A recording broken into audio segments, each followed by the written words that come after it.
आज डे कौन सा आ गया जी? हाँ 17 होगा, 16 का ली थी। हाँ उसमें लिखा है तो उसको आज दूसरा बार पढ़ रहे हैं ना। आज डे कौन सा? आज डे हो गया 17, ठीक है। और आज हम लोग लाइट का सेकेंड लेक्चर देखते हैं, ठीक है। इसके बाद फिर हम लोग ह्यूमन आई भी देख लेंगे, दोनों का टेस्ट साथ में होगा, ठीक है, लाइट और ह्यूमन आई का। वैसे उधर इलेक्ट्रिसिटी और मैग्नेटिक का साथ में क्वेश्चन करते हुए फिर उसका टेस्ट होगा। फिजिक्स में हम जानबूझ करके ज़्यादा टाइम दे रहे हैं, ठीक है, क्योंकि न्यूमेरिकल्स इसके अंदर है, ठीक है। न्यूमेरिकल जब तक नहीं, केमिकल रिएक्शन बहुत सारा याद भी किया जा सकता है, ठीक है, बहुत कुछ समझ करके। इसको जब तक तुम लोग नहीं ठीक ढंग से समझोगे, ठीक है, तब तक कोई उपाय नहीं है, समझ गए। रुक जाओ, बैग खोल लो पहले ही। चलो यहीं पे आ जाओ, तो थर्ड बेंच पे।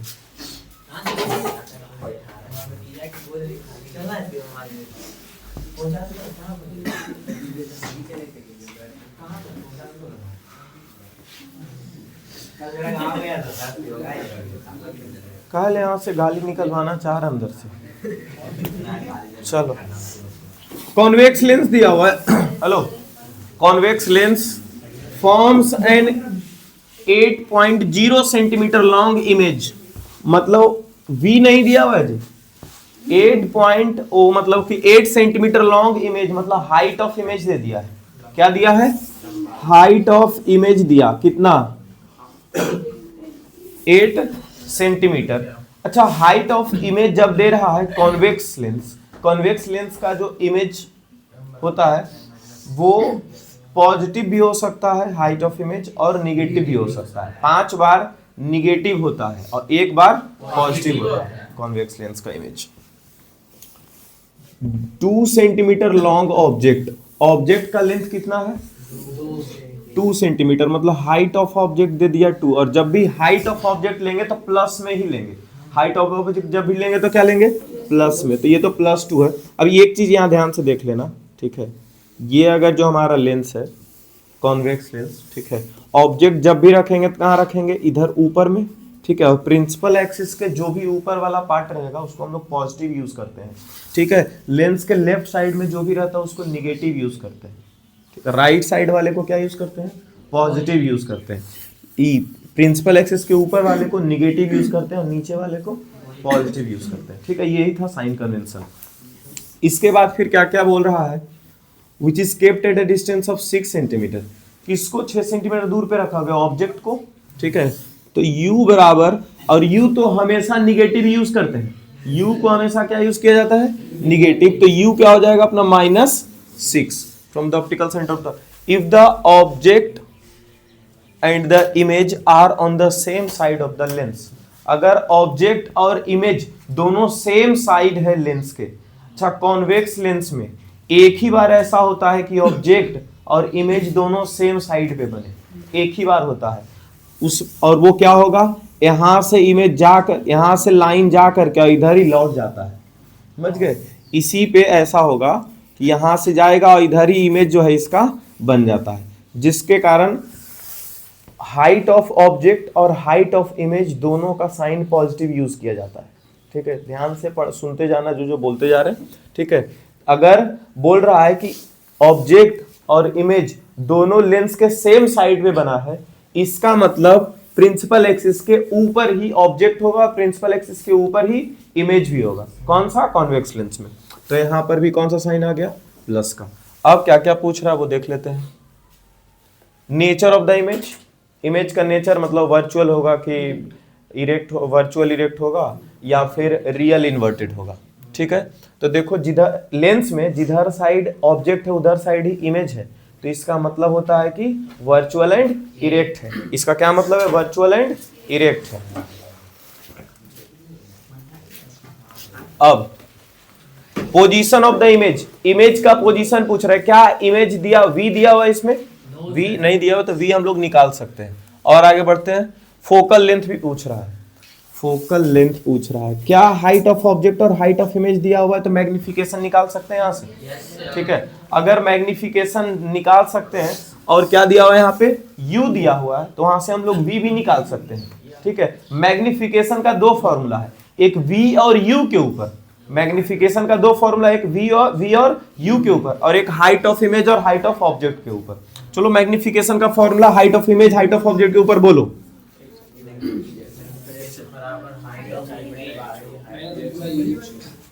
अरे वो v बाई u वाला नहीं, अभी height of object height of image बोलना है। हाँ, height of image upon height of object. क्या है यहाँ पे प्लस आएगा तो ये माइनस आएगा नहीं, माइनस कब आएगा तो मिरर वाला में आएगा। ठीक है, यहाँ हाइट ऑफ इमेज कितना दिया हुआ है 8, हाइट ऑफ ऑब्जेक्ट कितना दिया हुआ है 2, तो ये 2 चौके क्या हो गया 8, मैग्निफिकेशन क्या आ गया 4, मतलब कि इमेज जो है वो 4 गुना बड़ा बनेगा। इमेज कितना गुना बड़ा बनेगा 4 बड़ा इमेज 4 गुना बनेगा। अच्छा, मैग्निफिकेशन का एक और फॉर्मूला हम लोग जानते हैं, v बाई यू वाला, जानते हैं क्या, v अपॉन u। मैग्निफिकेशन कितना दिया हुआ है जी 4, v कितना है नहीं मालूम, u कितना है -6, के क्रॉस मल्टीप्लीकेशन कर देंगे तो क्या आ जाएगा -24, ये क्या आ गया v। अच्छा, माइनस में v क्यों दे रहा है, u भी माइनस में था और v भी माइनस में, इसका क्या मतलब है कि जिधर साइड ऑब्जेक्ट रखे थे उधर साइड ही इमेज बन गया, इसी के कारण u के ऊपर जो साइन था वही वाला साइन v के ऊपर भी आ गया, और v पे निगेटिव साइन मतलब लेफ्ट साइड में ही इमेज बन रहा है।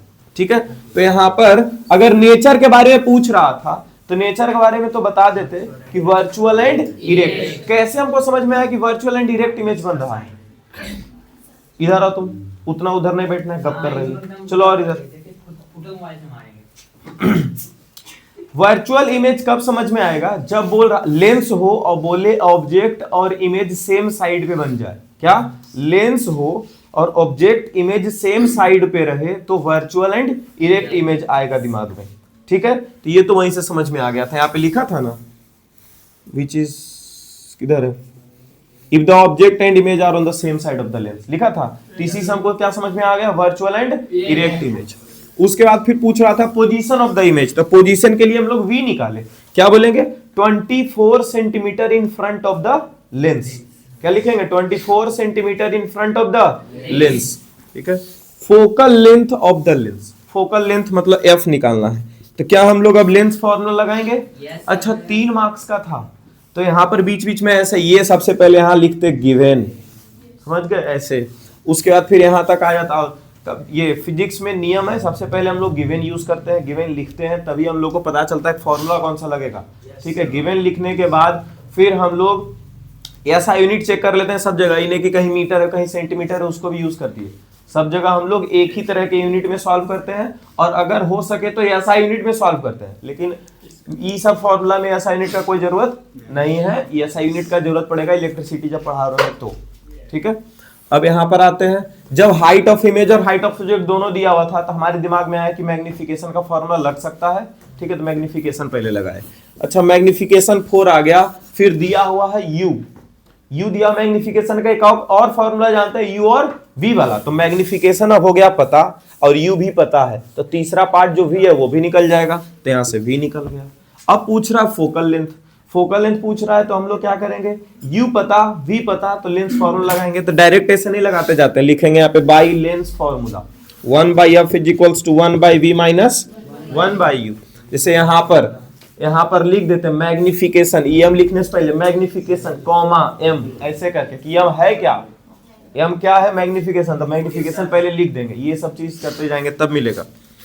1/f is equals to 1/v मतलब 1/-24 और 1/u, u कितना है -6, ये माइनस से माइनस कट जाएगा, प्लस बन गया, ये माइनस इंटू माइनस प्लस बन गया। अब 24 और 6 का एलसीएम 24, तो ये माइनस वाला पार्ट ऊपर पहुंचा दो, -1 हो गया, प्लस 6 को कितना गुना करेंगे 24 आएगा, 4 को 1 से गुना करो तो -1 और +4 क्या हो गया 3/24, 3 8 24, ऊपर में 1 नीचे में 8, तो तो 1/f=1/8 आया, तो क्या f=8 लिख सकते हैं? प्लस की minus? Plus. Focal length positive आने का क्या मतलब है कि लेंस के राइट साइड में इसका फोकल लेंथ है, और कॉन्वेक्स लेंस का फोकल लेंथ पॉजिटिव ही होता है, राइट साइड में जाता है इसका फोकल लेंथ कॉन्वेक्स लेंस का। क्लियर है क्या? आ गया तीनों। ये कौन सा नंबर हो गया क्वेश्चन? कल कहां तक किए थे? 14 नंबर है। 14। चलिए, तो ये 14 नंबर का आंसर हो गया इधर। अच्छा, जो कल पीडीएफ भेजे थे उसमें दिख रहा था साफ साफ कि क्या लिखा हुआ है? चलो,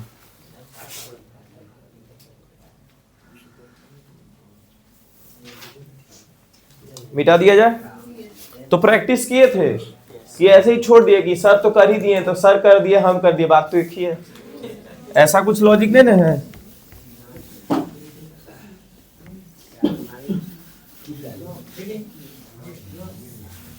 चलो, तो 14 नंबर डन। अब आते हैं 15 पे। If we want to obtain a virtual and magnified image of an object by using a concave mirror। Concave mirror लिख दिया, अब मिरर पे शिफ्ट हो जाओ, लेंस मिरर ऐसे होते रहेगा। ठीक है, अगर मिरर बोला और उस अगर कॉन्वेक्स मिरर बोलता तो उसमें वर्चुअल इमेज बनता है, लेकिन ये मैग्निफाइड नहीं बनता, डिमिनिश्ड बनता। किसमें? कॉन्वेक्स मिरर में। लेकिन यहां कौन सा मिरर बोला? Concave mirror. कॉनकेव मिरर में मैग्निफाइड एक ही बार बनता है और वर्चुअल एक ही बार बनता है। वो कौन सा? छठा नंबर केस। कौन सा नंबर केस? छठा नंबर, पोल और फोकस के बीच में। ठीक है, अब इसका फोकल लेंथ कितना दिया हुआ है? 18। मतलब अगर हम ऑब्जेक्ट को 0 सेंटीमीटर से लेकर के 18 सेंटीमीटर के बीच में कहीं भी रख देंगे तो मैग्निफाइड इमेज और वर्चुअल इमेज बन जाएगा। ये था अकल डायग्राम, यहां पर फोकस है ना, तो यहीं पर ना छठा नंबर लिखे थे जी। तो इसके बीच में अगर ऑब्जेक्ट को रखते हैं, ठीक है, तो इमेज इसका इधर साइड बनता है। समझ गए? इसी को क्या बोलते हैं? Virtual and erect. कंफ्यूज नहीं होना है। लेंस में ऑब्जेक्ट और इमेज सेम साइड पे होता है तब वर्चुअल इरेक्ट होता है, लेकिन मिरर में ऑब्जेक्ट और इमेज अलग अलग साइड पे होता है तब वर्चुअल इमेज होता है। क्लियर है क्या? अब where should the object be placed? Object को कहां प्लेस किया जाएगा? अगर तुम वर्चुअल और मैग्निफाइड इमेज कॉनकेव मिरर में चाहते हो तो object will be placed in between pole and focus. क्या लिखेंगे? In between pole and focus. Use mirror formula. Mirror formula इस्तेमाल करना है to determine the object distance for an image magnification +2।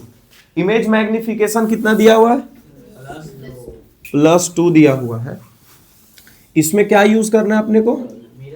Mirror formula to justify your answer. अपने answer को सही साबित करने के लिए मिरर फॉर्मूला का इस्तेमाल करो। क्या मैग्निफिकेशन में हम लोग v/u वाला कुछ फॉर्मूला जानते हैं? ठीक है, क्योंकि फोकल लेंथ दिया हुआ है तो v और u वाला ही पार्ट यहां पर लगेगा और वही वाला पार्ट फिर ये मिरर फॉर्मूला में लगा देंगे। मैग्निफिकेशन का फॉर्मूला क्या होता है जी?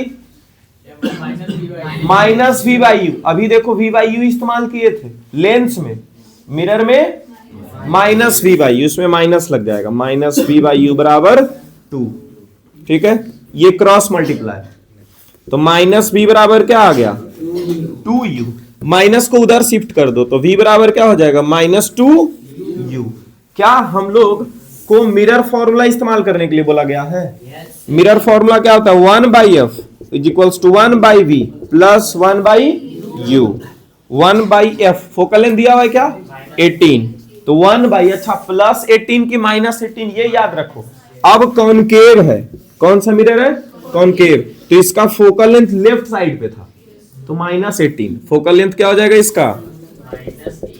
-18। 1/v मतलब 1/-2u।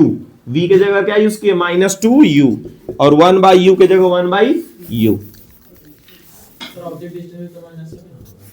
लेकिन अभी u का वैल्यू नहीं ना मालूम है, इसलिए u को u यूज करते जाएंगे, नहीं कि माइनस प्लस कर देंगे, बाद में फिर दिक्कत हो जाएगा। समझ गए? फिर एक बार और समझना पड़ेगा। ऐसे करेगा ना तो सीधा u चाहे फिर v जो भी निकलना होगा वो लास्ट में जैसा निकलेगा यहाँ पे पुट करोगे। देखो पहले से माइनस लिया हुआ है, तुम्हारा u का वैल्यू जो है वो निगेटिव आ जाएगा।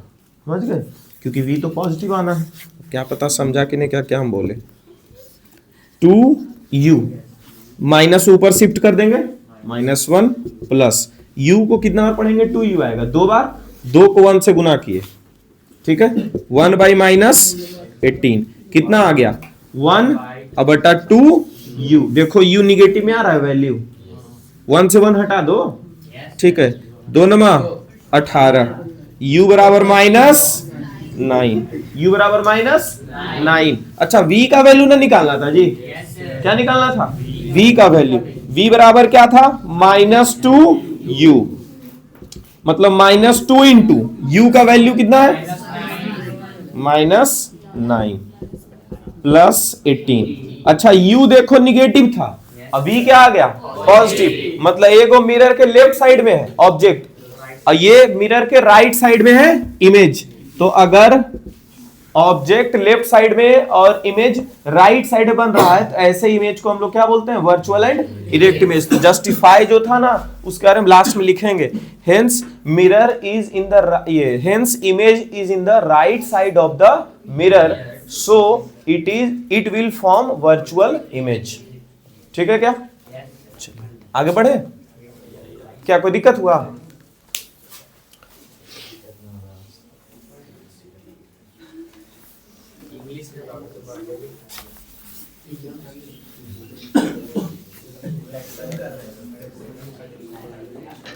अब आ गया question number 16, the values of absolute refractive indices of kerosene and water are. ये वाला एग्जाम्पल जब पढ़ा रहे थे उस टाइम भी दिए थे, पता नहीं याद भी है कि नहीं, उस टाइम भी ये नोट्स में भी शायद लिखा हुआ होगा इसका एग्जाम्पल, और इसका जो ये मास डेंसिटी और रिलेटिव डेंसिटी जो है, ये देखो values of absolute refractive index of kerosene and water. Absolute refractive index ऐसे लिखते हैं n, केरोसिन के लिए यहां पर लिख देंगे k बराबर n, वाटर के लिए लिख देंगे w बराबर। अच्छा, केरोसिन का कितना शुरुआत में यूज किया 1.44, अब वाटर का कितना है 1.33, ठीक है। अब इससे रिलेटिव रिफ्रैक्टिव इंडेक्स या फिर रिफ्रैक्टिव इंडेक्स जो दे रहा है, एब्सोल्यूट जिसको बोल रहा है, सिर्फ रिफ्रैक्टिव इंडेक्स लिख दे या फिर एब्सोल्यूट रिफ्रैक्टिव इंडेक्स लिख दे, उससे हम लोग को यह समझ में आता है कि लाइट का स्पीड किसमें ज्यादा होगा या फिर किसमें कम होगा, ठीक है। अब जिसका एब्सोल्यूट रिफ्रैक्टिव इंडेक्स ज्यादा, उसमें लाइट का स्पीड हो जाएगा कम, जिसमें जिसका एब्सोल्यूट रिफ्रैक्टिव इंडेक्स ज्यादा होगा उसका लाइट का स्पीड क्या हो जाएगा, कम। इसको ऐसे हम लोग बोलते हैं कि speed of light is inversely proportional to the absolute refractive index. Inversely proportional का मतलब है कि अगर एक तरफ बढ़ाते हैं वैल्यू तो दूसरा तरफ का वैल्यू घट जाएगा, या फिर एक तरफ का वैल्यू घटाएंगे तो दूसरा तरफ का वैल्यू बढ़ जाएगा, ठीक है। तो अच्छा, दोनों में अभी कंपेयर करो तो रिफ्रैक्टिव इंडेक्स ज्यादा किसका है, केरोसिन का, और वाटर का रिफ्रैक्टिव इंडेक्स कम है। तो जिसमें जिसका रिफ्रैक्टिव इंडेक्स कम उसमें स्पीड ऑफ लाइट ज्यादा, यानी कि speed of light in water will be more, speed of light in water will be more than that of kerosene. यहां तक तो ये समझ में आ रहा है, लेकिन क्या बोल रहा है, compare the two media on the basis of their optical density. दोनों मीडियम को कंपेयर करो on the basis of their optical density. ये जो दिखा हुआ ना एब्सोल्यूट रिफ्रैक्टिव इंडेक्स, इसी को ऑप्टिकल डेंसिटी भी बोलते हैं। तो इसका ऑप्टिकल डेंसिटी के हिसाब से दोनों मीडियम को कंपेयर करो, मतलब कि कौन सा रेयरर है और कौन सा डेंसर है, ठीक है। रेयरर जिसका कम लिखल रहेगा उसका रेयरर बोलेंगे, और जिसका ज्यादा होगा रिफ्रैक्टिव उसको डेंसर बोलेंगे। डेंसर मतलब ऐसा इसको फील करते हैं कि बहुत ही ज्यादा क्लोज है। अच्छा, क्लोज चीज अगर ज्यादा है तो उसमें चलने में दिक्कत होगा, चलने में क्या हो जाएगा, दिक्कत। अगर चलने में दिक्कत होगा तभी ना स्पीड कम होगा जी, समझ गए, ऐसे करके याद रखो। तो यहां पर ऑप्टिकल डेंसिटी कंपेयर करना था तो क्या लिखेंगे कि kerosene is denser then that of water, है ना। सो ये स्पीड इसके बारे में, स्पीड के बारे में तो यहां पर हम लोग को बताना है। तो यहां पर ऑप्टिकल डेंसिटी के बारे में बस इतना बोल देंगे कि kerosene is denser medium than that of water. लेकिन जब मास डेंसिटी के बारे में बात करने आएगा, मास डेंसिटी जानते हो किसको बोल रहा है, ये डेंसिटी बराबर मास बटा वॉल्यूम फॉर्मूला पढ़ते थे, ठीक है। तो यहां पर डेंसिटी अगर तुमको बताया जाए केरोसिन का तो 0.81 होता है ग्राम पर सेंटीमीटर क्यूब, और डेंसिटी ऑफ वाटर अगर बोला जाए तो 0.99 या फिर चलो 1.0 यूज कर लो, 1 ग्राम पर सेंटीमीटर क्यूब। समझ गए? अब डेंसिटी वाटर का इसमें ज्यादा कि केरोसिन का? मास डेंसिटी का अगर बारे में बात की 0.8 है और ये 1 है, 0.8 से बड़ा होता है 1, ठीक है। तो इसमें वाटर का डेंसिटी ज्यादा कि केरोसिन का? वाटर का। तो अगर मास डेंसिटी के बारे में बात किया जाए तो वाटर के पास ज्यादा डेंसिटी है देन दैट ऑफ केरोसिन, लेकिन रिलेटिव या एब्सोल्यूट रिफ्रैक्टिव इंडेक्स के बारे में बात करें तो इसमें केरोसिन का ज्यादा था, ठीक है। यही उस टाइम भी समझाया गया था तुम लोगों को कि मास डेंसिटी और ऑप्टिकल डेंसिटी दोनों में अंतर होता है, ठीक है। दोनों एक ही चीज नहीं है। जैसे होता है ना रेयरर, मीडियम, डेंसर, मीडियम, तो वहां पर लगने लग जाता है अच्छा डेंसिटी के बारे में बात हो रहा है, ठीक है। इसीलिए वहां पर ये चीज आ जाता है कि मास डेंसिटी और ऑप्टिकल डेंसिटी दोनों में डिफरेंस क्या है वो पता कर लो अभी सही। इसका एग्जांपल दे करके और फिर इसको समझा लिया जाता है। तो यहाँ पर क्या मास डेंसिटी अगर देख रहे हैं तो किसका डेंसिटी ज्यादा है जी? वाटर का। लेकिन अगर ऑप्टिकल डेंसिटी देखते तो किसका ज्यादा था? केरोसिन का, ठीक है। तो यहाँ पर लिखेंगे density of water is more than that of kerosene, लेकिन वहां पर ये वाला वैल्यू तो किसी को याद नहीं होगा केरोसिन का। तब वो क्या सोचेगा, अच्छा केरोसिन के ऊपर पानी मिलाओ, तो याद कर पाओगे? केरोसिन के ऊपर पानी मिलाएंगे तो पानी नीचे जाएगा, केरोसिन उतना इमेजिन कर सकते हो? पक्का? हाँ नहीं, वो अगर इमेजिन नहीं कर सकते तो इससे ज्यादा अलग चीज तो पूछेगा नहीं वहां भी। लेकिन फिर भी अगर पूछे चलो केरोसिन के अलावा कुछ और पूछ दिया जिसका हमको वैल्यू नहीं मालूम, पूछना नहीं चाहिए। जिसके बारे में एनसीईआरटी बात करता है उसी से पूछेगा, उससे इधर उधर नहीं जाएगा। लेकिन अगर फिर भी बात करे तो फिर क्या सोचेंगे कि इसमें दोनों में ऑप्टिकल डेंसिटी किसका ज्यादा दिख रहा है? केरोसिन का। तो पक्का मास डेंसिटी में केरोसिन का कम होगा, ठीक है। ऐसे करके अगर केरोसिन की जगह कुछ और XYZ कंपाउंड, XYZ सब्सटेंस ले लेगा, ठीक है, बस इसका उल्टा वहां पे निपटा देंगे। समझ गए? ऐसे कर करके वहां पर डिफरेंस लगा देंगे दोनों में। क्लियर बात है? ठीक है। फिलहाल यहां पर क्या लिखेंगे?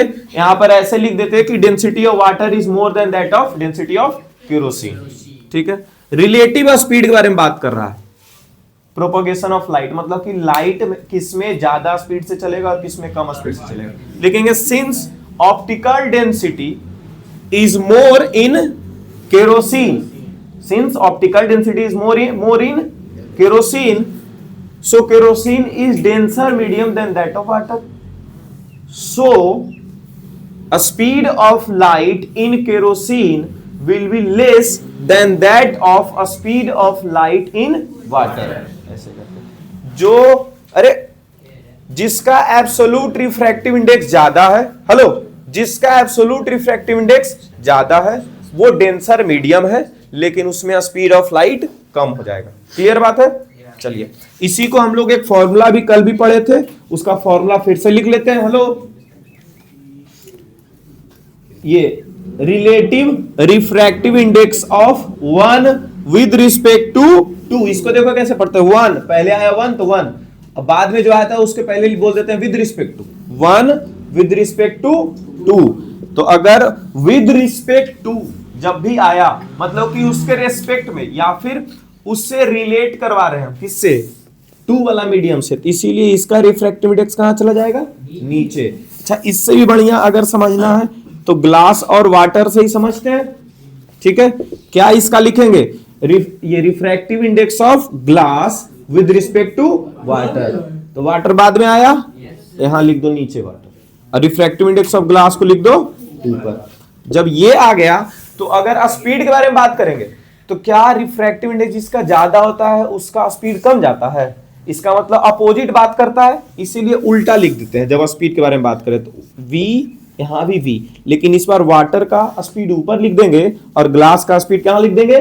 नीचे। बस ये चीज याद रखना जब क्वेश्चन आएगा रिफ्रैक्टिव इंडेक्स वगैरह का, ठीक है, कुछ कुछ वैल्यू दे करके, तो उस टाइम ये यूज करके हम लोग बनाते हैं। जैसे कि यहीं पर speed of light in water दे देता तो केरोसिन का पूछ सकता था, पूछा जा सकता था कि नहीं पूछा जा सकता, ऐसे करता, ठीक है। अच्छा ये लास्ट में क्या लिखता है, what do you infer from the basis of above comparison, ऊपर के दिए हुए कंपैरिजन से तुम क्या समझते हो। तो हम लोग ये समझते हैं कि ऑप्टिकल डेंसिटी और मास डेंसिटी दो अलग अलग चीजें, दोनों सेम चीज नहीं है। यही चीज लिख देना इसमें कि optical density and mass density both are different terms and both are having different concepts. समझ गए, they are not inter related.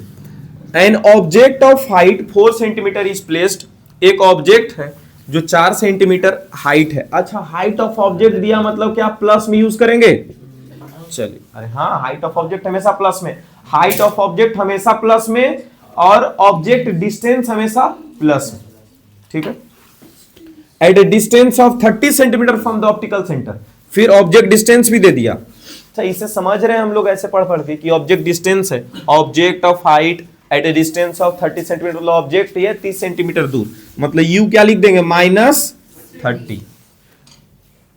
Convex lens, convex lens आया, कॉन्वेक्स लेंस का फोकल लेंथ पॉजिटिव की निगेटिव, पॉजिटिव। कॉन्वेक्स लेंस का focal length positive, कल भी लिखवा दिए थे इसका डब्बा बना करके। चलो फोकल लेंथ पॉजिटिव तो +20। अच्छा यू दिया, हेलो देखो ना यहां से, अब आगे हम नहीं पढ़ते, ठीक है आगे नहीं पढ़ते, अब समझते हैं इसे कि क्या निकाल सकते हैं। u और f दे दिया तो क्या v निकाल सकते हैं, u और f से क्या निकल जाएगा v। अच्छा u और v दे दिया, u और v दे दिया तो क्या हम यहां से फिर मैग्निफिकेशन निकाल सकते हैं। अगर मैग्निफिकेशन निकालिए और हाइट ऑफ ऑब्जेक्ट है तो क्या मैग्निफिकेशन और हाइट ऑफ ऑब्जेक्ट का इस्तेमाल करके हाइट ऑफ इमेज निकाल लेंगे। अब देखते हैं क्या क्या पूछता है। यूज द लेंस फॉर्मूला, बहुत बढ़िया। डिस्टेंस ऑफ द इमेज, देखो बोल रहा है v निकालने के लिए, v निकाल लेंगे। उसके बाद फिर हाइट ऑफ इमेज, तो मैग्निफिकेशन लगा करके हाइट ऑफ इमेज निकाल लेंगे। आगे क्वेश्चन नहीं भी पढ़े फिर भी हमको पता है कि यही पूछेगा, और ज्यादा ज्यादा क्या पूछ सकता था, नेचर ऑफ इमेज पूछ सकता था, ठीक है, या फिर पोजीशन ऑफ इमेज पूछ सकता था, इतना ही ना पूछेगा जी ये डेटा पे, समझ गए। तो जब ये ऐसे दिया हुआ था तो फॉर्मूला बढ़िया से याद रहता है, तो यू और एफ। अच्छा तो यू एफ कौन सा फॉर्मूला में था, तो लेंस फॉर्मूला में था, लेंस फॉर्मूला लगा देंगे, है ना। मिरर में भी है तो यहाँ लेंस के बारे में बात करें ना भाई, ठीक है। लेंस फॉर्मूला लगा देंगे तो क्या निकाल देंगे v, ठीक है। v और u दिया हुआ है, अरे हाइट ऑफ ऑब्जेक्ट भी है, v u height of object, तो v और u से मैग्निफिकेशन निकलेगा, मैग्निफिकेशन इस्तेमाल कर देंगे हाइट ऑफ ऑब्जेक्ट से, तो हाइट ऑफ इमेज तक पहुंच सकते हैं, ठीक है। क्या निकाल लोगे खुद से, चलिए।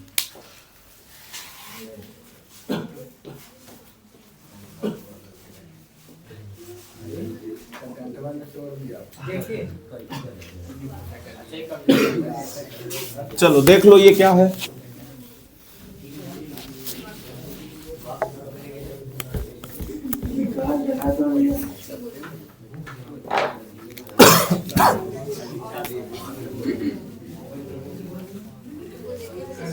सेवेंटीन तक था ना। चलो देखो, study the figure in which the path of ray of light going from medium 1 to medium 2, medium 1 से medium 2 तक ट्रेवल कर रहा है, ठीक है। लाइट का ये जो पाथ है वो दिखाया गया है। Out of the two media, out of the two media, medium 1 है medium 2, in which speed of light is more, speed of light ज्यादा किसमें है। ऐसे तुक्का नहीं लगाते भाई, पक्का ना। चलो देखते हैं, जिसमें एक एग्जांपल हम याद करके बताते हैं तुमको, जब हम ऐसे ही चल करके उस दिन बताए थे कि अच्छा जैसे ही देखा जाए कि जो लाइट जो बेंड हो रहा है नॉर्मल से दूर जा रहा है, तो नॉर्मल से दूर जा रहा है मतलब फ्री हो गया। अब फ्री कब होगा, जब डेंसर मीडियम नहीं होगा, जब रेयरर मीडियम, जिसका ऐसे एग्जांपल बताए थे तुम लोगों को, एकदम ऐसे एकदम आराम से घूमने के लिए निकल जाएगा लाइट, समझ गए। ऐसे कर करके लाइट घूमने के लिए निकल जाएगा, मतलब रेयरर मीडियम में ही वो चीज हो सकता है। नॉर्मल से दूर लाइट का जो रे है कब जाएगा, जब रेयरर मीडियम होगा। रेयरर मीडियम मतलब जहां पर लाइट का स्पीड ज्यादा होगा, ठीक है। ये देखो लिखा हुआ भी होगा कहीं पे,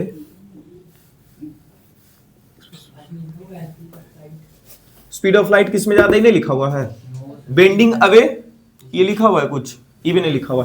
फिर भी अगर देखा जाए तो ये जो रे ऑफ, यहां देखो इसके बीच का एंगल, इसके बीच का एंगल और इसके बीच का एंगल कौन सा ज्यादा दिख रहा है, नीचे वाला से। यहां पर ज्यादा क्लोज था रे ऑफ ये नॉर्मल से, और इधर नॉर्मल से दूर गया, नॉर्मल से क्या हो गया जी, दूर। ये एंगल ऑफ इंसिडेंस बोलते हैं, इसको एंगल ऑफ रिफ्रैक्शन बोलते हैं, इसको एंगल ऑफ रिफ्रैक्शन बोलते हैं। और अगर एंगल ऑफ इंसिडेंस और एंगल ऑफ रिफ्रैक्शन दोनों में जो ज्यादा जिधर ज्यादा उधर रेयरर मीडियम, अरे जिधर ज्यादा उधर रेयरर मीडियम, तो ज्यादा किधर दिख रहा है, आर के तरफ, ज्यादा एंगल किधर दिख रहा है, इधर, मीडियम टू के तरफ, मतलब मीडियम टू रेयरर, जिधर एंगल ज्यादा उधर रेयरर। अगर कहीं पर ऐसा दिख जाए angle 1 is greater than angle R, इससे क्या समझेंगे, angle I is greater than angle R. इसका क्या मतलब है कि जिधर इंसिडेंट रे होगा उधर रेयरर मीडियम होगा, ठीक है क्या। एंगल आई और एंगल आर दोनों में कौन बड़ा है, यहां पे एंगल आर। इसका मतलब एंगल आर किधर दिख रहा है, मीडियम टू में। अब मीडियम टू जो है ये क्या हो गया, रेयरर मीडियम हो गया। अरे मीडियम टू क्या हो गया, रेयरर मीडियम। अब मीडियम टू अगर रेयरर है तो स्पीड ऑफ लाइट क्या हो जाएगा, ज्यादा हो जाएगा। तो जिधर एंगल ज्यादा उधर रेयरर भी होगा और उधर स्पीड ऑफ लाइट भी ज्यादा होगा। ये सब लिख दें क्या, यहां पे ये दिख रहा है ज्यादा, किधर एंगल दिख रहा है, आर के तरफ, मतलब इधर क्या हो जाएगा, रेयरर, और इधर स्पीड भी क्या हो जाएगा, ज्यादा। स्पीड ऐसे ज्यादा, दो बार ऊपर तीर लगा दी मतलब स्पीड ज्यादा, ठीक है। तो out of two media, medium 1 medium in which speed of light more, तो लिखेंगे speed of light is more in medium 2, ठीक है। कोई डाउट है, दिल खुश, नहीं रीजन नहीं, यहां देखो, यहां आ गया reason, straight reason of bending of the refracted ray away from the normal. ये देखो यहां पे लिखा हुआ है नॉर्मल से अवे जा रहा है, तो नॉर्मल से अवे क्यों जा रहा है, तो लिखेंगे medium 2 is rarer, medium 2 is rarer, ठीक है। So speed of light will be more and it will bends away from the normal. क्या फिर से बोल दे, medium 2 is rarer, the speed of light in medium 2 is more than that of medium 1, so it will bend away from the normal, normal से away जाएगा मतलब दूर जाएगा, ठीक है। चलिए express refractive index of medium 2 with respect to medium 1 in terms of a speed of light। express refractive index of medium 2 मतलब refractive index of medium 2, medium 2 पहले बोला medium 2 विद रिस्पेक्ट टू 1 मतलब 1 बाद में, refractive index of medium 2 with respect to 1। लेकिन इसको कैसे लिखना है जी, in terms of speed of light लिखना है। तो यहां पर ये वाला पार्ट नहीं यूज होगा, n/2 बटा n/1 यूज नहीं होगा, सीधा स्पीड ऑफ लाइट यूज होगा। लेकिन तुम चुपके से साइड में इस्तेमाल कर लेना कि n/2 n/1 n/2 n2 ऊपर जाएगा और n1 नीचे आएगा। तो स्पीड ऑफ लाइट अगर देखे तो स्पीड ऑफ लाइट ऊपर चला जाएगा 1 और स्पीड ऑफ लाइट 2 नीचे चलाएगा, और इसको क्या कर देना, मिटा देना। सही है क्या, हो गया काम, हो गया v1/v2। बस इसको लिख देंगे v1 that means speed of light in medium 1, v2 that means speed of light in medium 2, ठीक है। जहां कहीं भी हम लोग शॉर्ट इस्तेमाल करते हैं उसको एक्सप्लेन कर देते हैं कि ये हुआ है।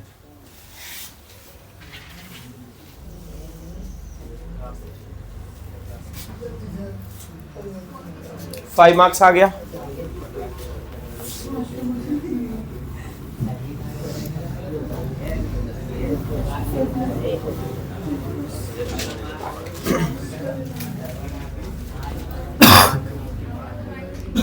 इधर नाम तुरंत हम रख देंगे।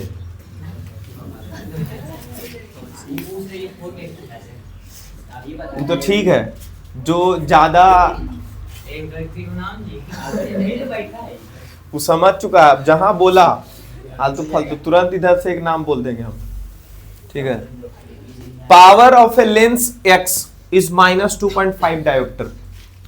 डायोप्टर वाला क्वेश्चन आया मतलब नहीं पावर ऑफ लेंस, नहीं पावर ऑफ लेंस नहीं, हमको लग रहा है ह्यूमन आई में तो नहीं चलेगा, अभी इधर ही।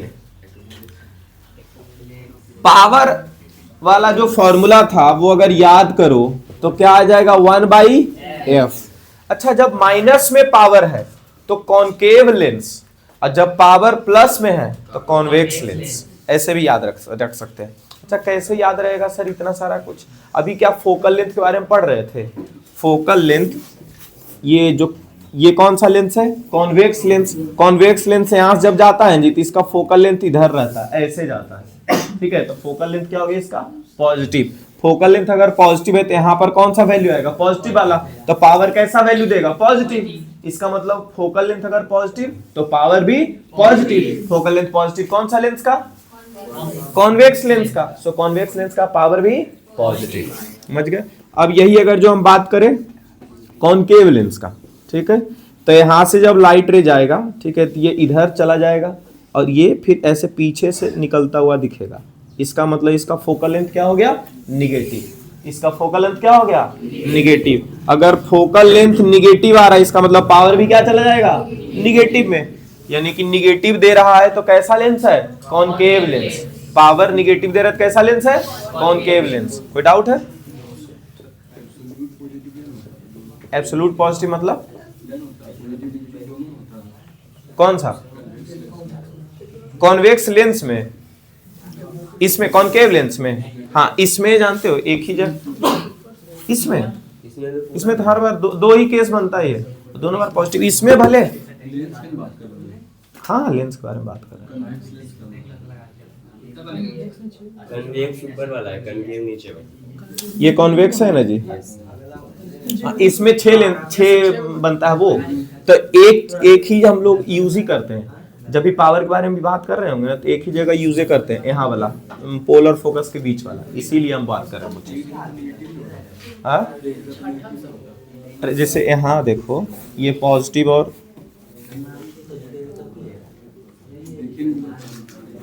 रुक जाओ ये कौन सा कॉनकेव है? कॉनकेव तो निगेटिव ही देता है पावर। कॉनकेव पावर निगेटिव देगा। अच्छा छठा केस अगर इसका याद रखें,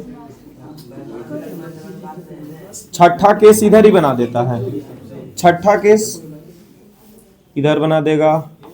अरे इसका फोकल लेंथ के बारे में बात कर रहे हैं ना, तो तुम इसमें क्यों इमेज कहां बनेगा उस पे क्यों जा रहे हो? फोकल लेंथ इसका हमेशा इधर ही होगा, फोकल लेंथ चेंज होता है। फोकस इधर भी होता है। अच्छा एक इधर वैसे बात कर रहे हो, अरे हेलो, फोकस एक इधर और एक इधर इसमें होता है, ठीक है, लेकिन ऑब्जेक्ट को हमेशा हम किधर रखते हैं? लेफ्ट साइड पे। ऑब्जेक्ट को हमेशा किधर रखते हैं? लेफ्ट साइड पे। इसके लिए फोकस हम लोग का हमेशा किधर चला जाएगा? राइट पे। अगर हम ऑब्जेक्ट को इधर रख दें, ऑब्जेक्ट को इधर रख दें, तो इधर को तुम अगर जो राइट बोलने लग जाओगे, इधर को राइट बोल रहे हो और इधर तुम पॉजिटिव साइन दे दोगे, तब ना वो चीज हो जाएगा कि सर इसका भी फोकल लेंथ निगेटिव चला जाएगा। लेकिन साइन कन्वेंशन के हिसाब से हम ऑब्जेक्ट को किधर रखते हैं? लेफ्ट पे। तो इसका फोकल लेंथ किधर हो जाएगा? राइट साइड पे। बस और कुछ नहीं। ये तो हम लोग रिलेटिव यूज कर रहे होते हैं। हाँ चलो इधर देखो, तो अभी जितना बताया उतना कंफर्म हुआ? चलो आगे बढ़ते हैं। Name the lens and determine its focal length. इसका लेंस का नाम बताओ और फोकल लेंथ बताओ। तो माइनस में लेंस था तो कॉनकेव लेंस, माइनस में था तो कौन सा लेंस? Concave lens. तो ये हो गया सब यूज जो भी लिख रहे हैं ना।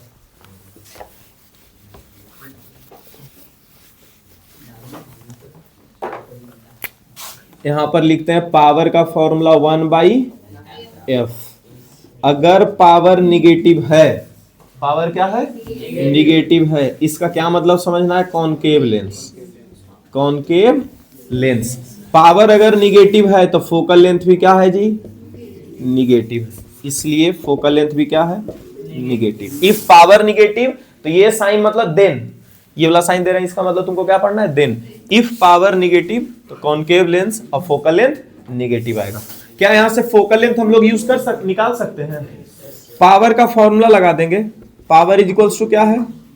1/f। और पावर का वैल्यू कितना दिया हुआ? -2.5। अच्छा जो फोकल लेंथ होता है वो हम लोग मीटर में इस्तेमाल कर रहे होते हैं। फोकल लेंथ किस में होना चाहिए? मीटर में। अगर सेंटीमीटर में इस्तेमाल करना है तो ऊपर 1 नहीं 100 यूज करना पड़ेगा, ठीक है। अगर सेंटीमीटर में इस्तेमाल करना है तो ऊपर में क्या इस्तेमाल कर लेंगे? हल्ला नहीं, 100/f। लेकिन f किस में होना चाहिए? सेंटीमीटर में। ठीक है, अरे ऊपर 100 लगा दिए ना, तो नीचे फोकल लेंथ सेंटीमीटर में आ सकता है। तो 2.5 बराबर 100 बटा एफ, मतलब हमारा फोकल लेंथ कैसा आएगा, सेंटीमीटर में आएगा। अरे 100 ऊपर लगा दे, फोकल लेंथ कैसा आएगा, सेंटीमीटर में। इसको इधर लेके जाते हैं, ये इधर भेज देंगे। एफ बराबर क्या हो जाएगा, 100 बटा 2.5, ये पॉइंट हट के ऊपर 0, 25 चौके 100, 40, और निगेटिव ऊपर शिफ्ट हो जाएगा। F is equals to -40, F क्या हो गया, -40, मतलब फोकल लेंथ हो गया -40। -40 फोकल लेंथ का क्या मतलब है, -40 फोकल लेंथ का क्या मतलब है कि जिधर साइड ऑब्जेक्ट रख सकता है उधर साइड ही फोकल लेंथ होता है, मतलब लेफ्ट साइड में ही फोकल लेंथ भी होता है। ठीक है, फॉर विच आई डिफेक्ट, ये देखो यहां से अब क्वेश्चन चला गया अगला चैप्टर पे, समझ गए, ह्यूमन आई पे। For which eye defect of vision will an optician prescribe this type of lens as a corrective lens. तो ये होता है फार नहीं, नियर साइटेडनेस। ये किसके लिए इस्तेमाल होता है, नियर साइटेडनेस, नहीं तो फिर मायोपिया के लिए। किसके लिए इस्तेमाल होता है, मायोपिया के लिए। और इसी चीज का दूसरा नाम क्या है, नियर साइटेडनेस। इसी चीज का दूसरा नाम क्या है जी, नियर। मायोपिया मतलब जानते हो क्या होता है, हेलो, मायोपिया मतलब होता है पास का दिखना, दूर का नहीं दिखना। नियर साइटेडनेस लिखा हुआ है, मतलब नियर वाला खराब है, नहीं, नियर वाला ठीक है। नियर साइटेडनेस को ऐसे समझो, नियर वाला ठीक है फिर भी दोष है, साइटेडनेस मतलब फिर भी आंख में दोष है। इसका क्या मतलब है कि दूर वाला खराब होगा, मतलब इसको ऐसे पढ़ते हैं। इसको हिंदी में हाँ समझाते हुए आते हैं, हम अपने ऊपर एग्जाम्पल लेते हैं इसका। ठीक है, नियर साइटेडनेस का हिंदी होता है निकट दृष्टि दोष। निकट दृष्टि दोष से क्या बच्चा समझ आता है, इधर निकट दृष्टि दोष से बच्चा पहला समझता है कि पासे वाला नहीं दिख रहा है, नहीं नहीं, निकट दृष्टि दोष मतलब निकट वाला ठीक है फिर भी दृष्टि में दोष है, मतलब क्या है, दूर वाला ठीक नहीं होगा, इसको ऐसे समझना है। ठीक है, हाँ हमको यही वाला है। ठीक है, मेरा पावर जो है ना -2 नहीं है, और भी ज्यादा है, -3.5 और -3.75 है, समझ गए। तो सोच लो फोकल लेंथ -40 से और ज्यादा जाता होगा, क्या बोलो, दूर का नहीं दिखा देता। अब चश्मा लगा लिया तो तुम्हारे जैसा आंख हो गया ना एकदम, फिर भी तुम नहीं दिख रहे हो। चलो इधर देख लो, यहाँ देखो, यहाँ देखो, उसका हमको और भी बढ़िया बढ़िया एग्जाम्पल आता है, बस कैमरा चालू नहीं होना चाहिए और बहुत सारे बच्चे नहीं होने चाहिए। हाँ। उसके बाद हाँ खाली समझो ना, तुमको याद है जी स्कूल में लड़की लोग को बाहर निकाल करके उसके बाद फिर मचाए थे। हाँ, लड़की लोग को क्लास से बाहर निकाल करके उसके बाद लड़का से 1 to 1 बात किए थे, तब फालतू बात नहीं बोलता फिर, समझ गए। चलो इधर इधर देखो, Shivam, the value of magnification -2, magnification कितना दिया हुआ है -2, using new Cartesian sign convention. जो साइन कन्वेंशन तुम लोगों को पढ़ाया गया उसी चीज को क्या बोल रहा है, नया साइन कन्वेंशन बोल रहा है। And considering that an object is placed at a distance of 20 centimetre from the optical centre, magnification -2 है और u कितना दिया हुआ है -20। अरे ऑब्जेक्ट डिस्टेंस है तो माइनस में नहीं इस्तेमाल करेंगे। ठीक है, nature of the image formed, image का नेचर पूछ रहा है। मैग्निफिकेशन क्या दिया हुआ है माइनस में, लेंस ही है ना। अच्छा, कौन सा लेंस होगा यहाँ पे, कॉनकेव, और कॉन्वेक्स भी हो सकता है, लेकिन कॉन्वेक्स का चांस कैसे देखेंगे आप, फोकल लेंथ कितना है जी -40, मतलब फोकल लेंथ 40 है, और यहाँ पर इसका ऑब्जेक्ट का यहाँ पर अगर जो ये वाला है -14 + 14, कौन सा जी, कहाँ -40 आएगा ना, कॉनकेव लेंस है, यहाँ भी नहीं बता रहे, ये वाला नहीं बता रहे सर, तो उसी का पार्ट है ना ये। ठीक, कितना है इसका फोकल लेंथ -40, और ऑब्जेक्ट को रखा गया यहाँ पे, ऑब्जेक्ट को रखा गया यहाँ पे 20 पे, ऑब्जेक्ट को क्या रखा गया 20 पे। अरे ऑप्टिकल सेंटर से 40 सेंटीमीटर दूर है इसका फोकल लेंथ, और 20 रखा गया, मतलब कि ऑप्टिकल सेंटर से फोकल लेंथ के बीच में ऑब्जेक्ट को रखा गया। इसका क्या मतलब है कि जिधर साइड ऑब्जेक्ट है उधर साइड क्या बन जाएगा, इमेज बन जाएगा। एक केस ऐसा होता है ना कॉन्वेक्स लेंस में। इसका क्या मतलब है, इसका नेचर क्या बोल सकते हैं इमेज का, real and inverted, real and inverted. बोलो क्या दिक्कत है। नेगेटिव साइन, जिधर साइड ऑब्जेक्ट को रखे उधर साइड वर्चुअल एंड डायरेक्ट। हाँ नेगेटिव साइन है हाँ हाँ, उससे ही डायरेक्ट पता कर सकते हैं। कौन सा निगेटिव, ये मैग्निफिकेशन ना। हाँ मैग्निफिकेशन निगेटिव है तो वहां से भी हम लोग बोल सकते हैं कि कौन सा, रियल इन्वर्टेड, वर्चुअल डायरेक्ट।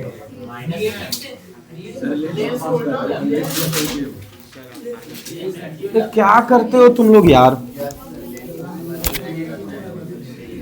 अरे जिधर साइड ऑब्जेक्ट रहेगा उधर साइड इमेज अगर बन रहा है, इसका क्या मतलब है, वर्चुअल डायरेक्ट। लेंस में लेंस और मिरर मत मिला दो इसमें, ठीक है। हाँ वहां से वायर हिल रहा है, बैठा है, ध्यान से बैठो। हाँ इधर देखो, तो ये क्या हो जाएगा, वर्चुअल एंड। अच्छा जहां कहीं भी घर में प्रैक्टिस करते और नहीं समझ में आता है जिन बच्चों को, ठीक है, तो बच्चे बार बार अपने आप को ही समझाना शुरू करें कि क्या हो रहा है, ठीक है। जब तक खुद से उसके ऊपर बात नहीं करोगे, खुद से खुद के साथ, ठीक है, तब तक उपाय नहीं चलेगा, ठीक है। ऐसा नहीं कि रट लेंगे तो काम भी बन सकता है। साइज ऑफ इमेज पूछ रहा है, साइज ऑफ इमेज निकाल सकते हैं जी, कैसे निकाल सकते हैं, मैग्निफिकेशन दिया हुआ है और हाइट ऑफ ऑब्जेक्ट वगैरह दिया हुआ है, नहीं दिया, यू दिया हुआ है।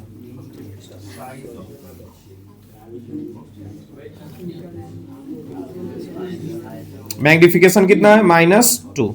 v कितना है नहीं मालूम, u कितना है +40। v इसका +40 कैसे आ रहा है जी, ये तो पॉजिटिव चला गया। तो वर्चुअल एंड डायरेक्ट बनेगा, वर्चुअल एंड डायरेक्ट बनेगा, पॉजिटिव में अपोजिट में है तो रियल एंड इन्वर्टेड चला जाएगा। तो वही तो बोल रहे थे ना, नेगेटिव या रियल इन्वर्टेड। निगेटिव फिर से जाना पड़ेगा। हाँ निगेटिव रियल एंड इन्वर्टेड होता है सर, मैग्निफिकेशन। हम मैग्निफिकेशन लेंस में रहेगा तो रियल एंड इन्वर्टेड जाएगा। तो ये जो अभी पार्ट हम लोग चला रहे थे कॉनकेव लेंस का, यहाँ पे फोकल लेंथ था और यहाँ पे अरे इतना उल्टा पुल्टा बोल देते हैं, नेगेटिव है कॉनकेव लेंस था। कॉन्वेक्स क्या हुआ, सर एक बार फिर से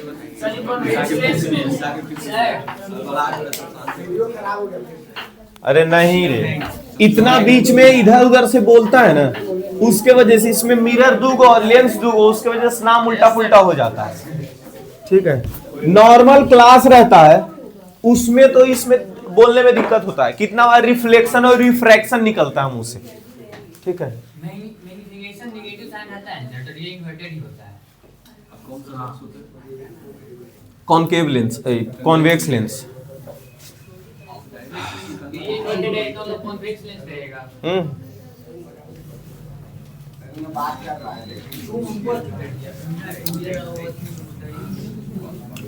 पावर देखो, पावर कितना दिया, -2.58। बीच में गप नहीं करो, जब तक ये चैप्टर चल रहा है ना तब तक बीच में गप नहीं करो। इतना नाम इसका उल्टा पुल्टा है, दुगो कॉनकेव है दुगो कॉन्वेक्स है, कभी 4 गो नाम सही से लो ना, सब समझ में आ जाएगा, समझ गए। कॉनकेव को कॉन्वेक्स और कॉन्वेक्स को कॉनकेव बोले जा रहे हैं कब से, ठीक है। और कभी रियल इन्वर्टेड, कभी वर्चुअल डायरेक्ट, दोनों सब ये हो गया ऊपर नीचे हो रहा है, ठीक है। इन लोगों सब सही में, हाँ ठीक है, अब ये भी ठीक है, ठीक है। एक आवर हाँ या नहीं तो करे बीच में, ठीक है। तो रिवाइज फुल कभी करके आए नहीं हो तुम लोग, चलो इधर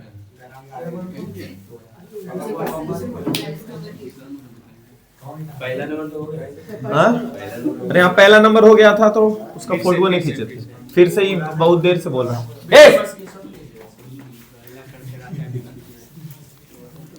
इतना छोटा जगह में इतना जोर से चिल्लाएंगे, समझ में आ रहा है, पता चला पूरा मोहल्ला चला है, गधा कहीं का। यहाँ पावर कितना दिया हुआ था जी, फिर से देख लो, -2.5 डायोप्टर। अगर पावर निगेटिव है, पावर क्या है निगेटिव। हम लोग कौन सा लेंस समझते हैं?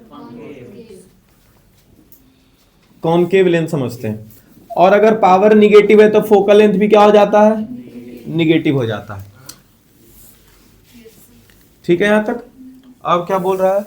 Which type of I defect है? यहां तो हम लोग मायोपिया लिखे थे, ठीक है, मायोपिया, जिसको हम लोग नियर साइटेडनेस भी दूसरा नाम जानते हैं।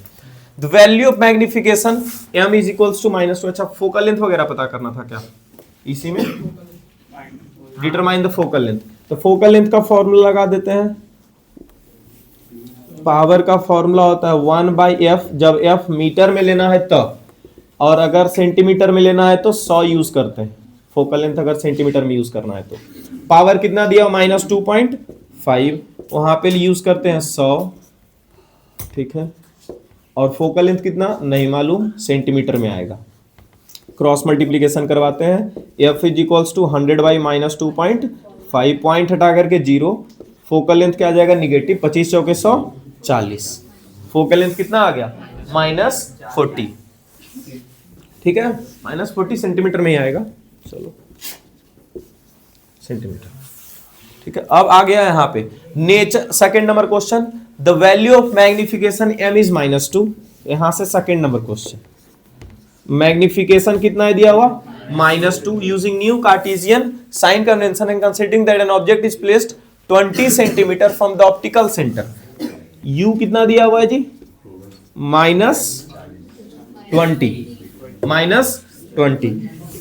m और u दिया हुआ है। क्या इसका फोकल लेंथ भी आया हुआ है? ऊपर वाला है ना फोकल लेंथ का, दूसरा क्वेश्चन है, इसीलिए दोनों चेंज ये हो रहा है। नहीं क्या हो रहा है पूछ रहा है? हाँ, अरे नहीं, 5 नंबर में ये तीनों है, 1 2 3। नहीं, ये 5 नंबर जो लिखा हुआ है ना, ये तीनों एक ही में है। फिर यहाँ 5 नंबर ही तीनों एक ही में, ये और बीच में लगा हुआ था और हटा देते हैं हम। हाँ समझ गया? चलो ऐसा नहीं समझो 5 नंबर से ज्यादा, आई डिफेक्ट वाला 2 नंबर से ज्यादा नहीं पूछता है, समझ गए? करेक्शन तक 2 नंबर में पूछता है, करेक्शन हार्डली 3। चलो यहां देखते हैं। मैग्निफिकेशन अगर निगेटिव आ रहा है, 2 लेंस हम लोग पढ़ते हैं, दोनों लेंस में किस में मैग्निफिकेशन निगेटिव है, किस में मैग्निफिकेशन पॉजिटिव आता है, वो बात कर लेते हैं पहले, ठीक है। अगर ये कॉन्वेक्स लेंस है और अगर ये कॉनकेव लेंस है, मैग्निफिकेशन का फॉर्मूला क्या है हमारे पास? v/u। इसमें क्या जिधर ऑब्जेक्ट रखते हैं इमेज उधर ही बन जाता है? अगर ऑब्जेक्ट इधर रखते हैं तो इमेज भी इधर ही बन जाता है इसका, ठीक है। किस में? कॉनकेव में। इसका मतलब v भी निगेटिव और u भी निगेटिव, मतलब मैग्निफिकेशन हमेशा क्या हो जाएगा इसका? पॉजिटिव। किसके लिए? कॉनकेव लेंस के लिए, कॉनकेव लेंस के लिए, ठीक है। लेकिन अगर कॉन्वेक्स लेंस में बात करें, कॉन्वेक्स लेंस में, ठीक है, तो 5 पोजीशन ऐसा है, 5 पोजीशन ऐसा है कि अगर u निगेटिव है तो v क्या हो जाएगा? पॉजिटिव। मतलब v अगर पॉजिटिव है तो u क्या हो जाएगा? निगेटिव। मतलब 5 लोकेशन पे इसका m क्या हो जाता है? निगेटिव हो जाता है। और एक लोकेशन v भी इधर रहता है और u भी किधर? इधर ही रह जाता है। u भी किधर रह जाता है? इधर ही।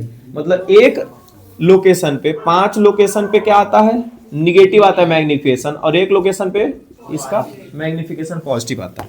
किसके लिए ये बात किया अभी?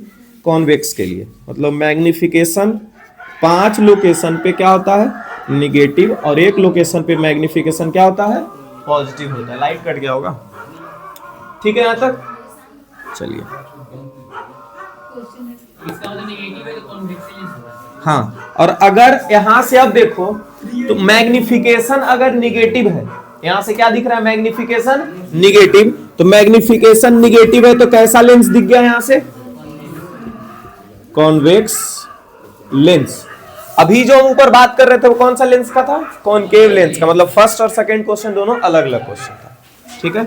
अच्छा, इसके बाद फिर हम लोगों से क्या पूछ रहा था जी? मिरर इमेज, ये नेचर ऑफ इमेज पूछ रहा था। हाँ देख लो,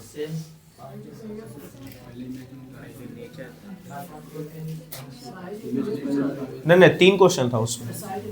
पहला नेचर पूछ रहा है भाई। तो अच्छा, नेचर पूछ रहा है कॉन्वेक्स लेंस में, कॉन्वेक्स लेंस में 5 जगह जहां जहां निगेटिव है वहां पर हम लोग रियल एंड इन्वर्टेड बोलते हैं। जहां जहां निगेटिव वहां क्या बोलते हैं जी? Real and inverted. यहां से भी ध्यान रखो, अगर मैग्निफिकेशन निगेटिव, अगर मैग्निफिकेशन निगेटिव तो real and inverted. Convex lens, और अगर मैग्निफिकेशन पॉजिटिव तो इसमें हमेशा virtual and erect, virtual and erect. अगर मैग्निफिकेशन पॉजिटिव है तो वर्चुअल एंड इरेक्ट। यहां भी मैग्निफिकेशन पॉजिटिव है, वर्चुअल एंड इरेक्ट, लेकिन यहां पर क्या हो जाएगा? Real and inverted. तो नेचर ऑफ इमेज हो गया। अच्छा, और तो और यहां पर मैग्निफाइड ई नहीं बोल सकते कि मैग्निफाइड हो जाएगा, या मैग्निफिकेशन 2 है ना, मैग्निफिकेशन 2 है, मैग्निफिकेशन दिया हुआ है तो यहां पर हम लोग ये भी बात कर सकते हैं। मैग्निफिकेशन -2 जो लिखा, तो माइनस को हटा दो, माइनस रिप्रेजेंट कर रहा है रियल है कि वर्चुअल है उस पे, ठीक है। लेकिन 1 है, 1.2 है, 2 है, 2.5 है, ये सब अगर रहे, so 1 से थोड़ा सा वैल्यू बड़ा रहे, 1 से वैल्यू क्या रहे? बड़ा रहे, तो मैग्निफाइड इमेज। जैसे कि यहां पर अगर जो -1.5 भी है तो माइनस छोड़ो, 1.5 तो है ना, 1 से बड़ा वैल्यू है, तो ये क्या हो जाएगा? मैग्निफाइड इमेज हो जाएगा। इसका मतलब कैसा इमेज आ गया? मैग्निफाइड इमेज आ गया। और बोलो कौन सा? तो मैग्निफाइड है तो size of image will be greater than that of size of object, ठीक है। पोजीशन ऑफ इमेज मतलब वी पूछ रहा है। अब तो फोकल लेंथ तो है नहीं हमारे पास। अच्छा, मैग्निफिकेशन तो है ना, मैग्निफिकेशन बराबर फॉर्मूला वी बटा यू। मैग्निफिकेशन कितना? -2। वी कितना है? नहीं मालूम। यू कितना है? -20। Cross multiply, v is equals to +40। मतलब कि पोजीशन ऑफ इमेज क्या हो गया? 40 centimetre right side of the convex lens, 40 centimetre to the right of convex lens. मतलब कॉन्वेक्स लेंस के प्लस है, मतलब राइट साइड पे है कितना? 40 सेंटीमीटर। क्लियर है यहां तक? और बोलो। हाइट ऑफ द इमेज का साइड होता है। हाइट ऑफ इमेज का वर्चुअल इरेक्ट बन रहा है, नेगेटिव होगा, नहीं, साइन बोल रहा है। अच्छा, साइन बोल रहा है। मैग्निफिकेशन निगेटिव है, छोड़ो ना, मैग्निफिकेशन निगेटिव है। यहां देखो, हाइट ऑफ इमेज बटा हाइट ऑफ ऑब्जेक्ट, यहां लाना क्या है? निगेटिव। हाइट ऑफ ऑब्जेक्ट तो हमेशा पॉजिटिव आता है, तो हाइट ऑफ इमेज भी क्या हो जाएगा? निगेटिव। ऐसे भी इन्वर्टेड इमेज था, इमेज कैसा था? इन्वर्टेड था, मतलब ये प्रिंसिपल एक्सिस का इमेज कहां बन जाएगा? नीचे बन जाएगा, ठीक है। तो साइन पूछ रहा था, SIGN। अच्छा, तो साइन बोलेंगे निगेटिव। हाइट ऑफ इमेज का साइन क्या हो जाएगा? निगेटिव हो जाएगा। चलो, लेकिन कौन करेक्ट साइन पूछ रहा है?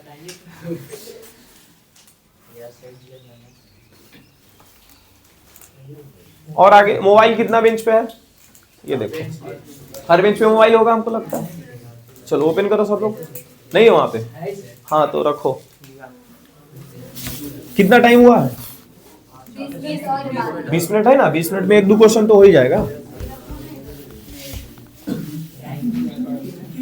फोटो तो खींच लिए ना। हमको लगता है जितना भी, अब सुन लो इधर ध्यान से, हेलो, सुनो। जैसे अगर जो जहां से मिरर शुरू हो रहा था उससे पहले सिर्फ और सिर्फ प्लेन मिरर का कैरेक्टरिस्टिक्स के बारे में पूछता है, ठीक है। ये चीज हो गया। लॉज ऑफ रिफ्लेक्शन और लॉज ऑफ रिफ्रैक्शन याद कर लेना, ठीक है। 1 नंबर नहीं तो 2 नंबर पूछेगा, उससे ज्यादा तो नहीं देगा इस पे। लॉज ऑफ रिफ्लेक्शन नहीं तो लॉज ऑफ रिफ्रैक्शन। उसके बाद जब आते हैं कॉनकेव मिरर में, तो ऐसे ही न्यूमेरिकल्स पूछेगा कॉनकेव मिरर का। तो न्यूमेरिकल्स मिरर के ऊपर कम से कम 3 या 4 अलग अलग न्यूमेरिकल्स बना लो, मतलब इसी में से खोज के, हाँ, अलग अलग टाइप का, जिसमें थोड़ा अलग पूछ रहा हो। किसी में अब एक ही क्वेश्चन जैसे अभी वाला जो पूछ रहा था, तो इसमें लेंस था, तो इसमें लगभग बहुत सारा पार्ट कवर कर दिया। इस वाला क्वेश्चन है, बहुत सारा पार्ट कवर किया हुआ। ऐसे ही एक आध क्वेश्चन और उठा लो इसी का, तो 2 या 3 क्वेश्चन प्रैक्टिस हो जाएगा। और फिर मिरर के ऊपर जाओ, वहां पर तो मिरर में 1 क्वेश्चन या 2 क्वेश्चन कॉनकेव मिरर पे, 2 क्वेश्चन कॉन्वेक्स मिरर पे, 4 क्वेश्चन हुआ। 2 क्वेश्चन लेंस पे, दोनों पर 4-4 8 क्वेश्चन। 8 क्वेश्चन बढ़िया से कर लो, डिफरेंट डिफरेंट क्वेश्चन, समझ गए, जिसकी वजह से तुम्हारा पूरा क्लियर हो जाए लेंस भी, समझ गए। उसके बाद इसमें बचता क्या है, रिफ्रैक्टिव इंडेक्स के बारे में, एब्सोल्यूट रिफ्रैक्टिव इंडेक्स। तो हमको लगता है कि जो क्वेश्चन हम 1-2 को करवाए हैं बीच बीच में वो सफिशियंट है, उसी जैसा 1-2 क्वेश्चन और खोज लो, निपट जाएगा वो भी, समझ गए। तो अगर लाइट बढ़िया करना है तो लाइट का न्यूमेरिकल से बढ़िया करना पड़ेगा। समझ में आ रहा है ये बात, समझ गए। इसमें हाँ एक स्पेशल चीज, ये तुम्हारा rectangular glass slab, hello, rectangular glass slab का डायग्राम एग्जैक्ट याद होना चाहिए कि कहां से क्या जाता है, तो उसके बारे में भी हम थोड़ा बात कर लेते हैं, ठीक है। इधर देखो, हाँ किसका, अरे हाँ एक डेफिनेशन जो बोल रहे थे, पोल का, प्रिंसिपल एक्सिस का, radius of curvature, centre of curvature, ये सब का, एपर्चर, ये सब का जो डेफिनेशन है वो याद कर लो, खत्म हो गया, समझ गए। हाँ अब इतना एग्जैक्ट सुनो, रे डायग्राम बनाने का भी प्रैक्टिस करना है इसमें, इन्हें कि सर रे डायग्राम आ गया था, आप तो बोले नहीं थे, समझ गए। तो इतना अगर फिर से करोगे ना तभी तुम्हारा, हाँ फोकल लेंथ परफेक्ट हुई होना चाहिए। क्या परफेक्ट, ये फोकल लेंथ तो बिना तुम स्केल का और बिना पेंसिल का तुम बना, हाँ, मतलब कि तुम जैसे यहाँ पर ऐसे कर देते हैं, ठीक है, ये चलो बीच में जा रहा है यहाँ, और अंदाजे से यहाँ ले लेंगे तो हो जाएगा। मेजर करके वो नहीं देखेगा, वो मेजर करके नहीं देखेगा, उसको अंदाजा लग जाएगा कि सही बना हुआ है कि नहीं बना। तुम जैसे ही सीधा लाइन खींचा हुआ रहेगा ना, उसी से उसको पता चल गया कि हाँ चलो बनाया है सही से। तुम लाइन सीधा अगर नहीं खींचा, मतलब स्केल से नहीं खींचा हुआ, स्केल से, बहुत बढ़िया, तुम्हारे पापा को सॉरी बोल देंगे गोली मार के, पागल जैसा बात। तुरंत जैसे ही इसको देखे तुरंत ऊपर मुड़ कर सॉरी, इतना जल्दी सॉरी नहीं निकल जाना चाहिए, पहले शर्म लिहाज आना चाहिए आदमी को, समझ गए कि गलती हो गया, उसके बाद ऐसे थोड़ा देखेंगे सॉरी सर, फिर मुंडी नीचे करेंगे, उतना कुछ है कहाँ, जहां गलती की है देख ले सॉरी, खत्म हो गया। जैसे हम सॉरी के लिए यहाँ पर उसको देख रहे थे, सॉरी बोलो जल्दी से, हमको नहीं चाहिए होता है सॉरी, ठीक है। जो इतना स्पीड में सॉरी बोलता है वो 2-4 लड़की का हम आदत छुड़वा चुके हैं, समझ गए। पूछो रिया से, वो सॉरी अगर बोलती तुमको समझा देती, इतना जल्दी सॉरी नहीं बोलना चाहिए।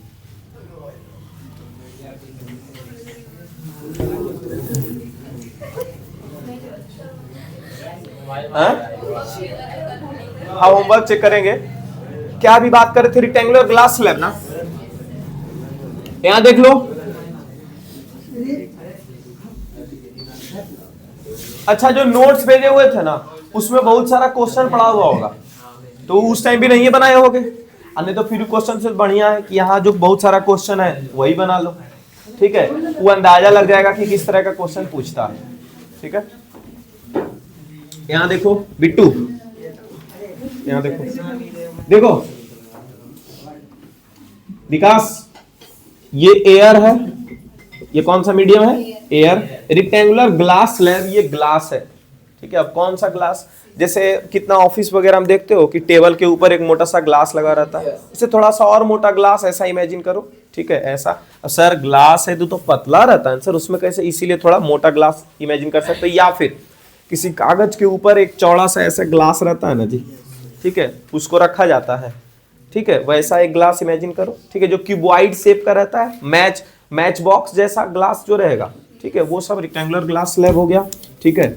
अब यहां से ये लाइट रे आ रहा है, इस लाइट रे को क्या बोलेंगे, इंसिडेंट रे, ठीक है। अब यहां से इधर जाने वाला है, ठीक है, तो सबसे पहले तो यहां नॉर्मल बनाएंगे, हर चीज यहां स्केल से, इन्हें की स्केल नहीं लेके गए, पेंसिल नहीं लेके गए, ठीक है। ये लाइन एकदम यहां तक नहीं ले आना है, बीच में ले जाकर के नॉर्मल छोड़ देना है। ध्यान से देखते जाओ, जिसके लिए बता रहे तो वही नहीं देख रहा होता है, 4-6 बच्चा तो अपने से बना ही लेगा। यहां इंसिडेंट, एंगल ऑफ इंसिडेंस, ठीक है। इसके बाद फिर क्या हो जाएगा, अवे फ्रॉम द नॉर्मल जाएगा, टुवर्ड्स द नॉर्मल जाएगा। सोचो पहले, ठीक है, जैसे नॉर्मल से अवे जाएगा कि नॉर्मल के पास जाएगा, ये कैसे याद आएगा सर, तो ये एयर है, सबसे रेयरर मीडियम अगर है, ठीक है, तो वो एयर ही समझना। सबसे रेयरर मीडियम किसको समझना, एयर।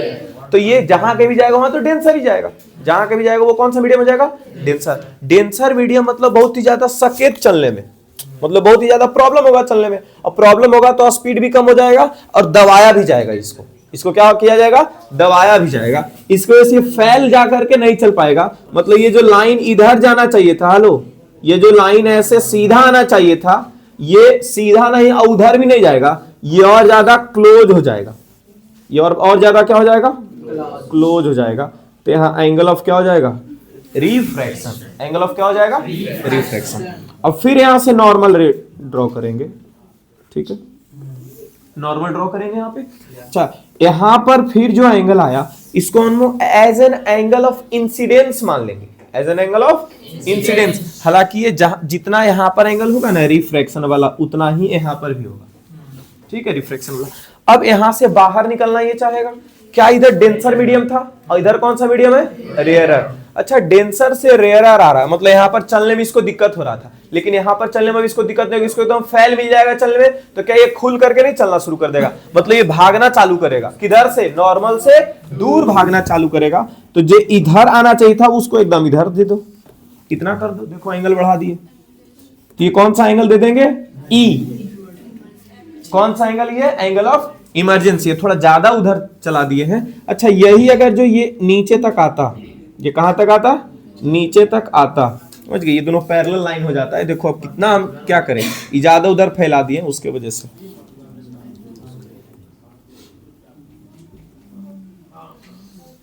देखो ये दोनों लाइन कैसा चलने लग जाएगा जी, पैरेलल, और ई दोनों के बीच में जो डिस्प्लेसमेंट आता है इसको डी से रिप्रेजेंट करते हैं, इसको लैटरल डिस्प्लेसमेंट बोलते हैं। इसको क्या बोलते हैं, लैटरल। एक क्वेश्चन भी कल आया था, डिस्प्लेस्ड लैटरली, और 4 गो ऑप्शन था कि कौन सा ऐसा ऑब्जेक्ट है जो लैटरली डिस्प्लेस कर सकता है लाइट रे को, तो वो कौन था, ग्लास स्लैब, ठीक है। प्रिज्म भी ऑप्शन में आया था लेकिन प्रिज्म नहीं था, ठीक है, प्रिज्म सही आंसर नहीं था।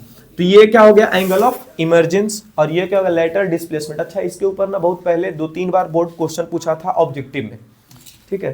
अब वो देखो कैसा क्वेश्चन पूछा हुआ है, यहाँ पर एंगल आई, एंगल आर और एंगल ई, तीनों के बीच में रिलेशन दे देता था, समझ गए। एंगल आई का वैल्यू दिया हुआ 32 डिग्री, एंगल आर का वैल्यू दिया हुआ 35 डिग्री, एंगल ई का वैल्यू दिया 33 डिग्री, या एंगल आर थोड़ा सा ज्यादा 40 या 42 डिग्री, ऐसे करके रिलेशन दे देता था, समझ गए। 4 गो ऑप्शन में, चारों में एंगल ही लिखा हुआ है, समझ गए, और कौन सा सही रिलेशन है वो पूछता था, समझ गए। तुम लोग का जो PYQ दिए हुए हैं, ठीक है, उसमें एक डब्बा बना करके ऐसा होगा लिखा हुआ, और क्वेश्चन गलत है, और क्वेश्चन गलत है, समझ गए, उसमें एंगल सही तरीके से नहीं लिखा हुआ है, उसमें सही आंसर ही नहीं निकल पाता।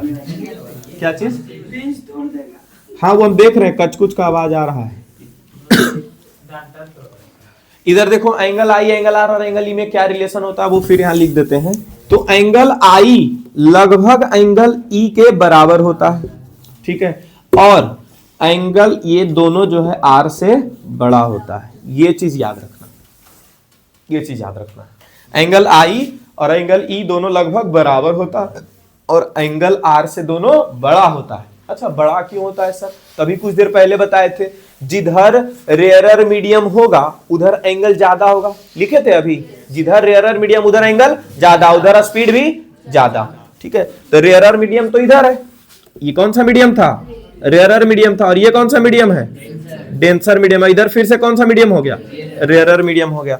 तो इधर एंगल ज्यादा होगा कि नहीं होगा, ठीक है, इधर भी एंगल ज्यादा होगा, तो एंगल कम किसका होगा, डेंसर। और डेंसर में कौन है, एंगल ऑफ रिफ्रैक्शन, इसलिए एंगल ऑफ रिफ्रैक्शन की तरफ मुंह खुला हुआ नहीं है, मुंह खुला हुआ एंगल आई और एंगल ई की तरफ है। डेल्टा डिनोट, इसमें तो हमको ऐसा नहीं याद है, इसमें तो हमको याद नहीं है, डेल्टा कुछ है इसमें।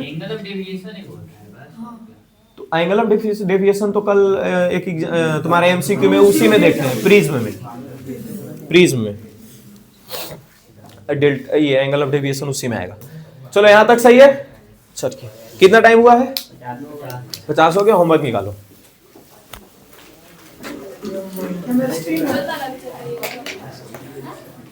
कल वाला